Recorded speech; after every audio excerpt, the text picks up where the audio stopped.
Las opiniones vertidas en este podcast son de exclusiva responsabilidad de quienes las emiten y no representan necesariamente el pensamiento del canal.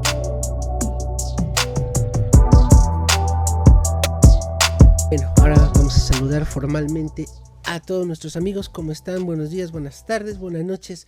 Estamos en una edición más de un libro, una semana un libro, con nuestro lector de cabecera, Sergio Cedillo, rector de la Universidad de la Ciénaga. Tocayo, ahora sí saluda. Tocayo, ¿qué tal? Muy buenas tardes, noches, días a todas, a todos y todes. Y como lo he dicho, este programa, por respeto al público, no tiene risas grabadas. No tendrá risas grabadas. Entonces, bueno, pues... Ni las va a tener nunca. Exactamente.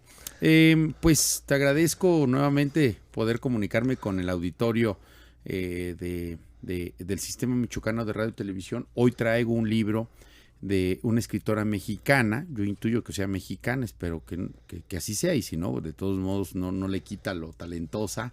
Es un texto que se llama Brujas, de Brenda Lozano, editado por Alfaguara.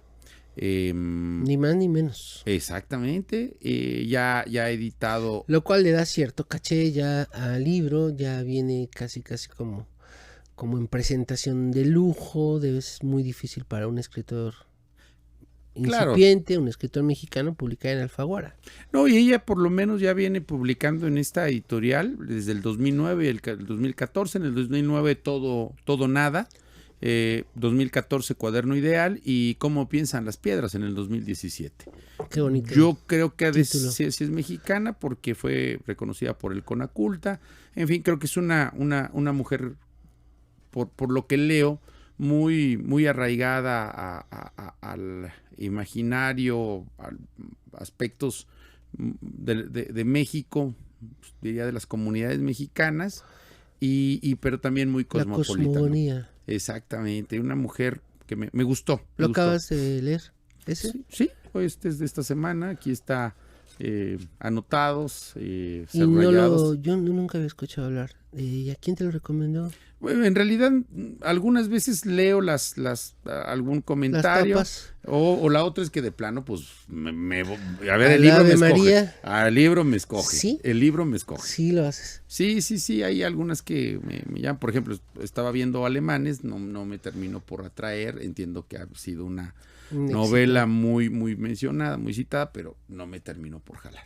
Sí. Quizá porque ya tengo demasiados textos. No se puede leer así, no se puede leer ni por obligación, ni por compromiso, ni por currículum. No, exactamente, y también, bueno, pues es hojearlo, ¿no? Empezar a ver, y ahí es cuando ya te jala el libro. Este texto coloca una serie de personajes que van desde el ámbito de lo rural, lo mágico, hasta lo urbano, y creo que son mundos en los cuales, sobre todo el urbano, conocemos tú y yo. Es muy chilango por un lado. Muy a nuestro pesar. Exactamente. Y por otro, pues también en esta ventana que se asoma a las tradiciones digamos, de personajes que habitan en cada municipio, en cada región, en cada estado de la República Mexicana, que viven entre el mundo de la magia, la herbolaria, y que pues cautivan no solamente a quienes viven alrededor de ellas o de ellos, sino también allende las fronteras, ¿no? Cómo toda esta idea del mundo mágico puede atraer a personajes pues que pensaríamos que derivado de su condición de habitantes de países desarrollados o con altos niveles socioeconómicos, pues no creerían en las bondades de los hongos o de algún tipo de limpia, y sin embargo ahí están. Como Jim Morrison con Carlos Castaneda. Exactamente. Creo que en ese sentido Brenda Lozano es demasiado chilanga. Exactamente. Creo que nos es un puente de comunicación con ese mundo que hoy pues ya ha sido ocupado por monividente en lugar de te recordarás de esta mujer oaxaqueña María Sabina. María Sabina. Yo comí hongos con María Sabina. Bueno, pues te va a gustar mucho esta novela porque me parece que es no un guiño, sino es prácticamente, y aquí señores, con otro nombre, con otros lugares, pero aquí está María Sabina. En la Sierra de Huautla. En la Sierra de Huautla, pero aquí, fíjate, lo sitúa en un territorio que se llama el lenguaje, mi querido tocayo. Desde el nombre me encantó cómo denomina a ese espacio mágico el lenguaje. ¿Qué será el lenguaje? Y nos dice aquí la autora. El lenguaje es nuevo todos los días. El lenguaje no se puede fijar porque es como la nube cambiante con los vientos necios. Y el viento multiplica. Yo les decía, trabajo con el lenguaje. Nunca sé qué es lo que sigue. Porque el lenguaje es presente y grande como la noche, grande como el presente. Por eso es poderoso. El lenguaje que el viento multiplica, porque no se puede fijar como las nubes no se fijan en el cielo. Las palabras cambian sus formas y ellos me graban, apuntaban, me decían cosas con sus intérpretes que ellos mismos no se hallaban en lo que decían los estudiosos de tantas cosas y monedas que se venían. Esa es la descripción del lenguaje. En el lenguaje se desarrolla una historia trágica al mismo tiempo que sumamente apasionante, donde los personajes son Paloma, Gaspar, Feliciana, Francisca, Cosme, Nicanor, hombres y mujeres que viven las penurias de ese México rural, sometido a las condiciones climatológicas, que si un año no llueve, finalmente o tristemente no tendrán que comer. Pero por otro lado nos pone a frente a una familia de chilangos donde los personajes más destacados son los padres de Zoe los personajes destacados son Zoe y Leandra, cuyos padres son muy chilangos. Un ingeniero que trabaja trabaja en una empresa, y la mamá, una trabajadora de la UNAM. Es muy chilango, una trabajadora de la UNAM. Claro, y tan chilangos que, y por eso creo que sí es mexicana, porque no sé si haya otros países que tengan como referencias a la vida cotidiana a los Simpson. Creo que solamente los chilangos hacemos siempre referencia a algún pasaje de los Simpson, ¿no? Y no estaría tan seguro, yo creo que los Simpsons son muy universales, ¿no? Sí, pero que estemos haciendo constantemente referencias. En tal capítulo Barley dice, en tal capítulo señor Burns, me encantan. También por eso me sentí identificado. Dije, claro, seguramente debe ser un poco contemporánea mía, porque, bueno, hace una referencia muy constantemente a los Simpson. ¿Cuántos capítulos son, por cierto, los Simpsons? No, yo ya me perdí, ¿cuántas temporadas son? Yo ya me ¿siguen perdí al aire? No sé si siguen Deben ser al aire. Como 35 temporadas. Es un programa, es un hito en la cultura. Claro, sí, y creo que estas referencias, pues, insisto, es demasiado urbano, muy rural, ¿no? Y luego, bueno, la autora ubica a estos personajes, a Paloma, Gaspar, Feliciana, Francisco, Cosme, Nicanor, como personajes de esa comunidad rural que enfrenta una serie de condiciones adversas, como la violencia, como el hambre, como la prepotencia, y se van desarrollando a partir de que son, digamos, personajes que tienen esas capacidades mágicas, por decirlo de alguna manera, esas capacidades para poder, digamos, interactuar con ese mundo metafísico y con la realidad en la que, si bien conviven enfermedades, también los sentimientos, las pasiones y las ambiciones. Y ahí en estos personajes hay en realidad Paloma es Gaspar o Gaspar es Paloma. Es decir, también es un personaje ahí. Brenda Lozano pone esta figura de los Mushis o los Mushes de Oaxaca. Entonces también, pues, son estos guiños, insisto, no sé si le serían los completamente diciendo que son, pues yo creo que es bastante bastante clara que se quiere referir a Oaxaca, ¿no? Todas estas referencias a María Sabina, a los Miuchis, y para no quedar un poco comprometida con el Estado, se le ocurre decir que se desarrolla en un pueblo que se llama San Juan de los Lagos, que desde luego pues ni hay lagos, ¿no? Sí. Y luego San Felipe, que yo creo que ya no le puso Etla, pues porque ya era demasiado evidente que se quería hacer referencia a Oaxaca, ¿no? San Felipe Etla, que es el pueblo que está entre Oaxaca y la playa, ¿no? Un pueblo... No, está pegado, es de donde era Toledo, ¿no? Pero ya no les faltó ponerle San Felipe Etla. Francisco Toledo, ¿cierto? Sí, le pone, veamos, todas esas referencias a Oaxaca, ¿no? Creo que en realidad nos está pintando el territorio oaxaqueño con toda su magia, con toda sus pasiones. Sus colores. Y desde luego también con todas sus tragedias. Qué maravilloso. Entonces, bueno... y aquí estos personajes se me hacen súper interesantes, particularmente el de Paloma. Paloma, esta figura que no sabemos si es transexual, si es homosexual o simplemente es un hombre que un día decidió asumir su condición de mujer. Y dice, la va señalando, la va describiendo, y sobre todo cómo es ser gay, cómo es ser gay, cómo es homosexual o cómo es ser transexual en una comunidad rural. Y entonces habla como el abuelo de Feliciana, que es, digamos, la curandera, y de Francisca, le denomina que es un pájaro, le dice pájaro, y dice, bueno, en realidad es una paloma desplumada, porque no sabe caminar. Desde todas estas ideas de cómo se construye esa identidad, y que llevan a un conjunto de tragedias, porque, como bien dicen aquí, Paloma tendrá 3 muertes.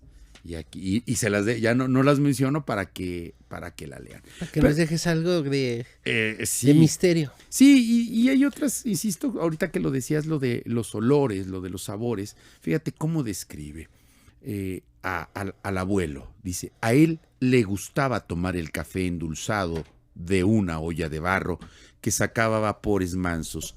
Así como los perros amansados cuidan los terrenos y les ladran hasta los tronidos de las lluvias, así se veía la olla grande de café con los vapores jugando mansos por la única ventana, y de a pocos salía. Bonito. ¿No se te antoja un café de olla? Los así como vapores jugando mansos a través de la ventana. Qué bonito. Y tienen este tipo de frases. Me encantó esta también. Dice, ella estaba arriba, no abajo, no estaba en medio, ella siempre estaba arriba. Y aunque era callada como mi hermana Francisca, cuando enviudé me dijo, tú arriba, hija, tú trabajas así como yo, como todas trabajamos, harto, tú delante como todas.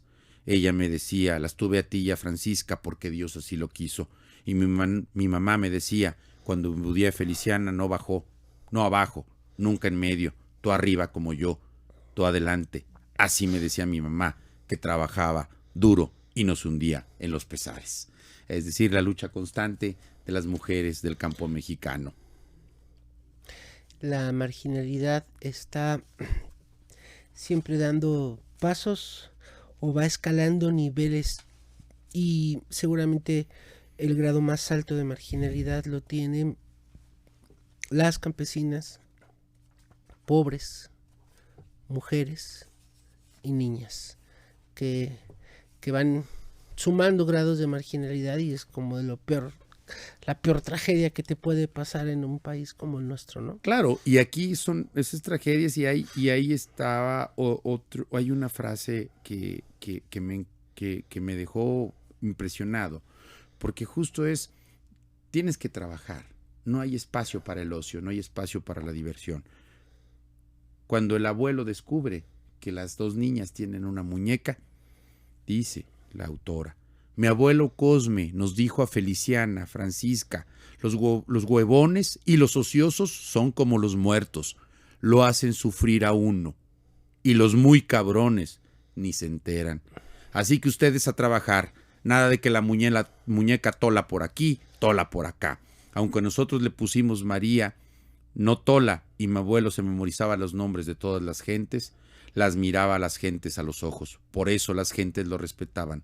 Él ahí estaba donde Él ahí estaba donde estaba. Sabía de qué habían hablado la última vez que los había visto. Y eso les mencionaba a las gentes cuando iba al mercado. Por eso era respetado por las gentes. Esa fue la única vez que yo cambió un hombre para herirnos. Porque herir es algo que hace la mala memoria. Herir es algo que hace la mala memoria y los huevones son como los muertos. Lo hacen sufrir a uno. Y ni siquiera se enteran. ¿Cómo describe a Como Paloma? los pendejos también. ¿No? ya nada más lo incluyo, pero aquí Sí. eran los huevones y los ociosos, Le ¿no? faltó esa, ¿no? Claro, pero y aquí viene esta descripción, dice, nuevamente sobre Cosme, este personaje que está ahí, que a veces el texto parece una derivación, o uno ve el espíritu de Revueltas o de Rulfo aquí. Órale, a ver. Ahí voy. Aguas. Bueno, desde hecho de la otra, ahorita. Dice. Prepárense. Ahí va. Bueno, ahorita entramos a esto. Redoble de tambor. Ahorita voy al de por qué me parece que hay ecos de Rulfo y de Revueltas. Pero antes, esta idea dice sobre Gaspar. Él fue el que le dijo pájaro la primera vez a Paloma, que era Gaspar todavía. Y las personas que no les gustan los miushis, así le siguieron diciendo pájaro. Pájaro. Me dijo que los miushis eran igual de secos como los terrenos que había tras el monte, a los que no les crecían ni la mata, aunque cayeran diluvios sobre los terrenos recién quemados y sembrados, porque la tierra estaba maldita y por eso los miushis no tenían hijos. En mis veladas, dice una de las nietas, miré que las gentes quieren, se enamoran, tienen sus querencias y sufren sin importar si son hombres o son mujeres. Y eso es algo que el lenguaje deja ver en las veladas. Todos somos iguales en los afectos, todos somos iguales en las noches. Así como dicen en misa, todos iguales bajo el sol. Todos somos iguales bajo el lenguaje. Eso nos pone a todos iguales. ¿Cómo se llama la región de los miushis, tocayo? Es en el Istmo. Istmo. Se me olvida. En el Istmo, en Juchitán. Juchitán. Juchitán, Istmo de ¿no? Tehuantepec, en Juchitán, es que es una tierra llena de magia, no solamente por los miushis, sino por la comida, muchísimas cosas, el espíritu rebelde, lo político, es un lugar particular de la ya particular cosmogonía Por mexicana, ¿no? eso tú pregúntale a un oaxaqueño, perdón, a un habitante de esa región y no te dirá que es oaxaqueño, te dirá que es itzmeño o juchiteco. Sí, para que la gente sepa de lo que estamos hablando, los miushis o miushis o miujes, porque también escuchan esa pronunciación, ¿cómo los definiríamos? Son transexuales, asexuales, no los define el género, pero en una sociedad como la itzmeña, en donde se puede decir o se dice que hay una lógica de matriarcado más que de patriarcado, donde las mujeres ocupan un papel muy importante en la cultura itzmeña, los miujes son considerados como nanas, como cuidadoras, como un papel importante, quienes asumen el cuidado de la madre. Y es algo más o menos asumido dentro de la cultura ismeña. Tú ves pasar con muchísimo orgullo y con muchísima templanza las faldas por los cruceros de los semáforos, en donde no está mal visto, sino al contrario, parecen banderas ondeando al viento, ¿no? Pues a Paloma la encuentran muerta con el resplandor. Brenda, creo que... En esos trajes de telas brillosas, coloridas, que son un poco como las tehuanas y como... Brenda Lozano creo que no lo quiso hacer y terminó haciéndolo. Es decir, todo este mundo, todo el lenguaje ubicado en Oaxaca, toda la historia es de Oaxaca, ¿no? Creo que no lo quiso hacer y terminó haciéndolo. Aquí va un guiño, o por qué digo que aquí está Rolfo y también está Revueltas. Dice, pero al poco tiempo tocó la puerta un soldado que llegó a decirme, Nicanor se murió en la batalla. Yo lloré, me hice a la idea de que Nicanor había fallecido y cogí valor para decirle a mis hijos, nos vamos a despedir de su papá, Nicanor. Le vamos a hacer una tumba hueca para tener a dónde llorarle. Aunque sea a su nombre que eso no muere, El nombre no tiene horas ni tiene tiempos, porque ese es el mismo nombre que se dice a alguien cuando vive y cuando fallece, porque el lenguaje siempre está vivo. Le decía a mis hijos Aniceta, Apolonia y Aparicio. Así su papá, Nicanor, siempre va a estar vivo, como su nombre vive en el lenguaje. El lenguaje. Que entiende entonces el lenguaje lo está manejando como si fuera un espacio, ¿no? Claro. Como si fuera un espacio habitable. Qué interesante. Todo está en el lenguaje, decía Derrida a principios de siglo. Y por eso el lenguaje es ese donde se aparecen los fantasmas, donde aparecen las... Como un lugar habitable lo está manejando. Dice, pero otro día llegó un soldado a decirme, Nicanor está bien y te mando un recado, y yo dije, ¿qué pasó? Yo no entendía si era verdad o mentira, que Nicanor estaba vivo o fallecido. Pero yo fui con mis 3 hijos a la cruz de madera, al lado del maguey, con el nombre de Nicanor, a clavarla con su nombre para que ahí le fuéramos a rezar y ahí crecieran las hierbas con todas sus memorias. Pero no sabía si teníamos que hacer un hueco, porque no sabía si ahí teníamos que echarlo muerto o si era nomás para poner su nombre. Así que me fui por unas tablas, hice la cruz con un clavo y ahí clavamos su nombre en la tierra. Y desde luego te decía que estos guiños también a la cultura chilanga, todo esto que pues hemos convivido tú y yo, y también, digamos, como todas estas perspectivas que tenemos quienes vivimos en las ciudades, que marcan en mucho nuestros códigos de conducta, nuestros códigos de comunicación, y cómo plantea esta relación entre 2 hijas, entre su padre, su madre, y que nos va llevando hacia estas circunstancias en donde tenemos pues dos hijas, 2 hermanas que son tan parecidas y tan diferentes. Son tan parecidas porque provienen de una pareja que la menciona aquí los menciona. Dice, mi mamá viene de una familia de 6 hermanos y aunque se lleva más con su hermana menor, su mejor amiga en realidad no la imaginó retirándole la palabra a nadie como un castigo. Pero como pasa con rasgos predominantes de la personalidad, su apertura tiene un doble filo, del mismo modo en que la forma de ser de mi papá, más silenciosa, tenía la otra cara de la moneda que lo hacía la persona más confiable, más leal. Y habla pues, ¿no?, que de la mamá se pues capaz de ponerse a platicar con una persona que se equivocó de número telefónico cerca de 1 hora y ya sabe a qué se dedica o a qué no se dedica, o una mujer tan confiada que es capaz de subir a su hija en el auto de un desconocido, solo porque el desconocido le dijo que iba para el mismo lugar. Y vamos... Lo cual en la Ciudad de México es... Bueno, jugar con los dados. No, pues bueno, pues eso provoca una separación temporal. El papá se indigna y después, pues también parece, insisto, también una escena sacada de González Iñárritu, desde luego con toda esta perspectiva, ¿no?, que también a veces parece como una especie de autobiografía, esta familia clase mediera que tienen que salir adelante, no les alcanza porque el papá muere, entonces ella se tiene que ir a trabajar como editora, y este personaje que es finalmente quien va a conectarse con Paloma y con Feliciana, porque justo inicia con la muerte de Paloma y ella va a hacer un reportaje para un medio para el que trabaja y colocar el tema de los crímenes de odio por homofobia en este caso, ¿no?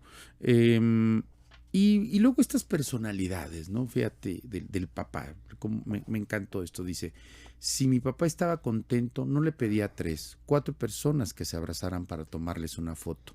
Le tomaba una foto a un frutero, un árbol, a alguna esquina, su mirada solía dirigirse a lo menos anecdótico y hablarme ese coche porque le regala como, bueno, o sea, cuando cumple mayoría de edad, me dio también algo poco o nada anecdótico. Simplemente era algo que le gustaba hacer, armar, desarmar para volver a armar.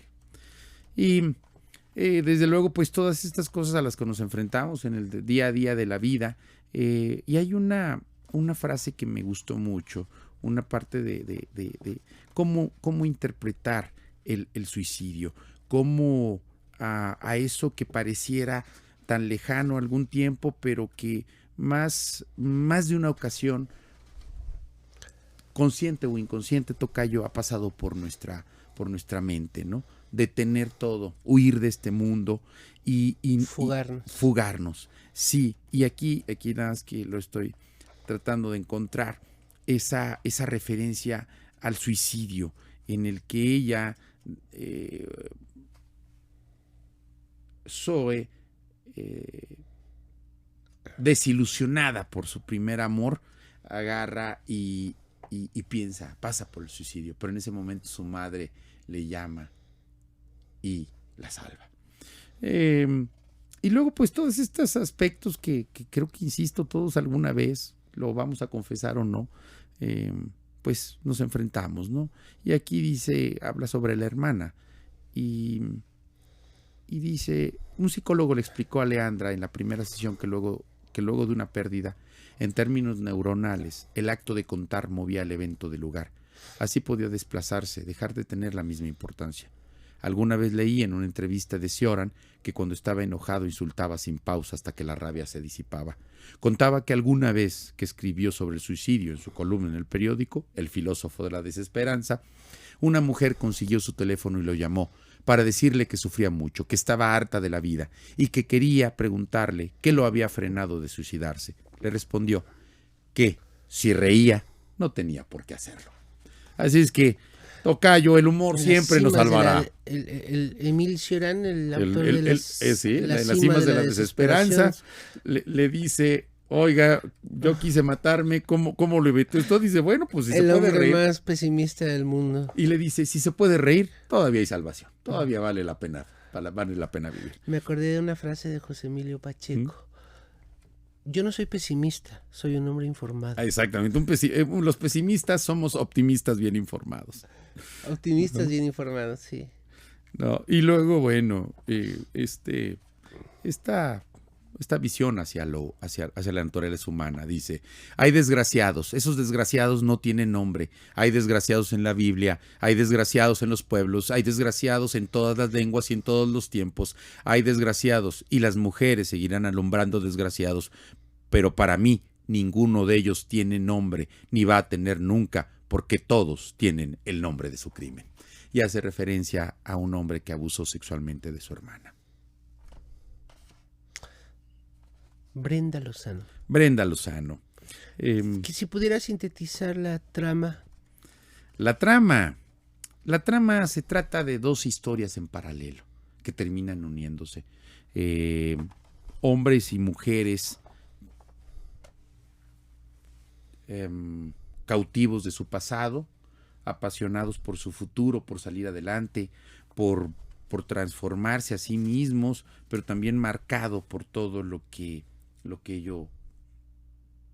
han vivido, como todos nosotros, pero en ese contexto de una mujer que logra salir adelante de su condición, digamos, marginal, porque pues se hace famosa por ser una mujer que a través de los hongos les ayuda a encontrarse a sí mismos, ¿no? Es el guiño, no sé si pues podríamos encontrarle ahí como una guía, como a María Sabina, ¿no? Es básicamente, parece que nos está diciendo María Sabina. Pero en todas estas historias vas encontrando, mira, creo que te va a hacer mucho clic a ti que también te gusta el cine. ¿Cómo define al cine Brenda Lozano? Dice, en el cine una imagen sigue a otra, que sigue a otra y que sigue a otra, y una no puede agarrar nada como en sus sueños, pero todo lo que vemos pasó. Usted vive todo lo que mira. Y así son las visiones que yo tengo como el cine. Los sueños son ligeros como los pájaros, rápido se olvidan los sueños porque vuelan, pero no se olvidan lo que ve en el cine porque lo vivió. Así son las visiones. ¿Me puedes repetir esa parte? Dice, rápido se olvidan los sueños porque vuelan. Los sueños son como los pájaros. Dice, los sueños son ligeros como los pájaros, rápido se olvidan los sueños porque vuelan, pero no se olvidan lo que ven en el cine porque lo vivió. Así son las visiones. Qué bonito. Cinema Paradiso. Mucho más fehaciente, mucho más permanente. Tienen más inmanencia en nuestra vida las películas que los sueños. Los sueños, salvo contadas apariciones, los sueños se olvidan, se diluyen. Pero las películas es más difícil, ¿no? No digo que no olvides algunas películas, pero se quedan más presentes, ¿no? Y además, bueno, porque finalmente la vinculamos a nuestra vida cotidiana, ¿no? Y los sueños son más efímeros, son más ligeros, duran menos. Sí, me parece acertada. Sí, y va a lo largo del libro, pues digamos, podíamos hablar de la historia, es decir, de Feliciana. ¿De cuál de las dos? Porque hay dos historias. Claro, dices. pero en las dos te vas encontrando estas tragedias también. Porque dice, cuando yo le dije, se habla de Feliciana, cuando yo le dije que estaba encinta, no le dio gusto, ni tristeza, como si le hubiera dicho a la tormenta, sigue a la mañana que el sol limpia, y Nicanor no dijo nada cuando le dije que estaba encinta, como si le hubiera dicho, ya amaneció Nicanor, y él me dijo, Feliciana, prepárame café endulzado, como lo haces, y ese día que le dije, Nicanor, estoy encinta, lo tomó, como se tomaba el café, que yo le hacía antes de que el sol saliera de su monte. Como algo más que sucedió, no era tan relevante. No, y termina agarrado a machetazos Nicanor, justo porque, pues digamos que tenía contactos con otra mujer del pueblo. Al enterarse el hermano, piensa que está abusando de ella sexualmente y lo mata. Y lo mata a machetazos, exactamente. Tocayo, pues. Ahí vamos, ya, y para irme filando, quería encontrar la referencia al suicidio. Aquí se me perdió. Aquí está. Ahora que digo la palabra suicidio, me suena demasiado grande, lejana, cómica incluso. Pero cuando se necesita desesperadamente una salida, una puerta, sea la que sea, da sobre todo paz saber que ahí está. Da tranquilidad la sola idea de que existe la posibilidad de frenar todo en cualquier instante. Diría que la posibilidad de un final da fuerza ante la desolación. Qué bonito, mira, me acordé de dos cosas, si me permites, a partir de ese párrafo. No recuerdo de quién es la frase, me parece que es de Baudelaire, que dice, morir es probar que sabemos defendernos. Y tiene que ver con lo que acabas de decir. Da tranquilidad para aquellos que piensan en el suicidio, saber que siempre está el suicidio ahí como una posibilidad, como una ventana que puedes abrir y salir corriendo, ¿no? Claro, da la fuerza, ahí dice, da la fuerza. Si el suicidio entonces deja de ser un hoyo negro, más bien es una ventana luminosa. Así es. Y cerraría con esta frase con la que concluye el texto y que sería, digamos, la invitación final o la parte final de esta invitación a leer el libro Brujas de Brenda Lozano. Usted ya fue a sus hondas aguas, ya miró sus hondas aguas, le dicen no su nombre, sino porque ese nombre es suyo. Le dicen esa voz es suya, sus hondas aguas le dicen aquí empiezo yo y terminan los demás, porque es ahí donde empieza su lenguaje, ese que nomás es suyo y de nadie más, ese que ahora va a escribir. Su lenguaje, el lenguaje. El lenguaje de todas, todos. Como un espacio habitable, final de cuentas. El lenguaje, ¿no? Donde habita la como magia. Un castillo. Habita la tragedia, habitan las pasiones, las emociones, el odio, el amor. Como un castillo con recovecos. Aquí Qué está. Bonito. Brenda Lozano, Brujas, escritora de lo mejor que al parecer tenemos en este momento, al menos en la editorial Alfaguara, dentro del panorama nacional. Tocayo, pues muchísimas gracias por traernos este libro esta semana. Brujas, de Brenda Lozano. Ojalá que les haya interesado. Y te esperamos la próxima semana con otra recomendación. ¿Qué nos vas a traer la próxima semana? Esa será sorpresa, una Todavía sorpresa. Significa que no sabes qué vas a traer. O sea, es que tengo 3 libros, la verdad. Tengo 3 libros y quisiera terminar de definir cuál es el que voy a concluirlo para venir a comentarlo con ustedes. ¿Tienes libros empezados? Muchos. O sea, no 3, 10, 15. No, claro, o sea. Pero empezados que ya no vas a terminar o empezados con el proyecto de terminar. Por ejemplo, ahorita el que me está jalando mucho es Pétalos de Sangre, pero es un libro bastante gordito, entonces no sé si lo termine para esta semana. Son de esos libros que, como decía Monsiváis, requieres una beca para terminarlos, ¿no? No está tan, pero está interesante, que es sobre África. Entonces ahorita también, y tengo, Paraíso, también es sobre África. Son 2 libros sobre que abordan. Quisiera tenerlos listos para tener esta mirada sobre ese continente. Muchas gracias, Tocayo. Nos vemos la próxima semana. Gracias. Adiós. Adiós.